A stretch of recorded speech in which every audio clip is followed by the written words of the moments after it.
Assalamualaikum warahmatullahi wabarakatuh.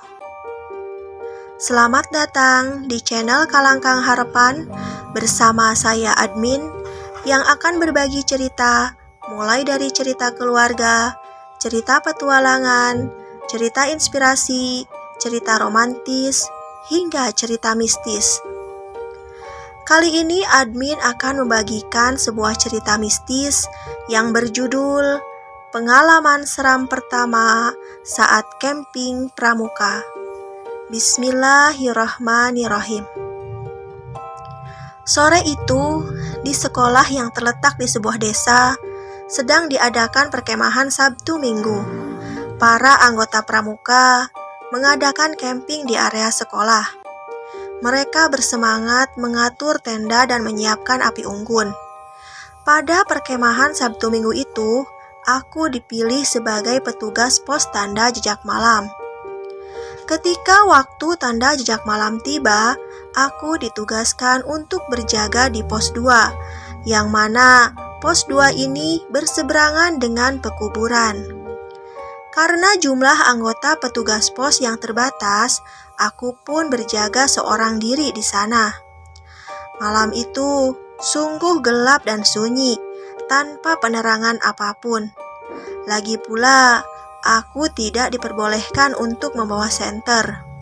Pencahayaan hanyalah dari bantuan sinar bulan dan bintang. Di sekelilingku adalah kebun dan pesawahan yang tertutup rimbunnya pohon-pohon bambu. Tidak ada rumah-rumah penduduk, apalagi warung. Sekilas memang nampak menyeramkan, namun tugas sebagai penjaga pos tanda jejak malam mengharuskanku bertahan di sana untuk memastikan semua peserta tiba dengan selamat. Saat malam semakin larut, aku terus berjaga di pos dengan penuh kewaspadaan, sambil menunggu kedatangan para peserta. Namun ketika aku melihat ke arah pesawahan, di balik pohon-pohon bambu itu, ada sesuatu yang misterius menarik perhatianku. Sesosok bayangan hitam muncul dan bergerak perlahan menuju pekuburan. Aku merasa sedikit aneh, tapi penasaran. Kuikuti sosok itu dengan pandanganku. Semakin aku memperhatikannya, semakin samar bayangannya. Tidak ada fitur wajah atau ciri khas yang bisa kukenali. Hanya siluet gelap yang terlihat seperti orang, berpostur tinggi dan memakai jubah hitam dengan tutup kepala berbentuk kerucut, seperti tutup kepala jaket atau jas hujan. Terdengar suara desiran angin yang mencekam, memberikan kesan bahwa ada yang tidak beres dengan tempat itu. Setelah beberapa lama memastikan bahwa tidak ada peserta yang datang lagi, aku memutuskan untuk meninggalkan pos dan kembali ke sekolah. Sesampainya di sekolah, aku langsung tidur, tapi bukan di dalam tenda, melainkan di atas sebuah bangku yang terdapat di bawah tiang bendera.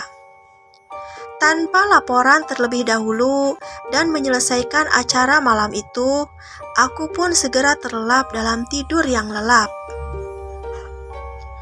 Keesokan paginya, aku terbangun dalam keadaan seperti orang linglung. Aku tidak ingat apa-apa, bahkan dengan ransel dan perlengkapan campingku. Saat itu, aku hanya ingat untuk pulang. Namun bukan pulang ke rumah orang tua, melainkan ke rumah nenek.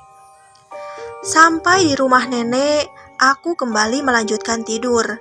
Ketika bangun, aku melihat ransel beserta perlengkapan campingku sudah ada di dekat tempat aku tidur. Yang ternyata aku tidur di tengah rumah dengan masih memakai seragam pramuka. Tak pernah aku tanyakan kepada nenekku tentang siapa yang mengantarkan ransel dan perlengkapan campingku itu. Nenek, teman-teman, bahkan kakak pembina pun tak pernah menegur atau bercerita tentang apa yang terjadi denganku saat camping di sana. Hingga kini, peristiwa itu hanya menjadi ceritaku sendiri. Aku tak tahu apa yang menyebabkan aku mengalami hal tersebut. Apakah dikarenakan aku melihat sosok misterius itu? Wallahu a'lam. Alhamdulillah, sampai di sini dulu ceritanya. Semoga kita semua dapat mengambil hikmahnya. Terima kasih atas segala perhatian. Mohon maaf atas segala kekurangan. Wassalamualaikum warahmatullahi wabarakatuh.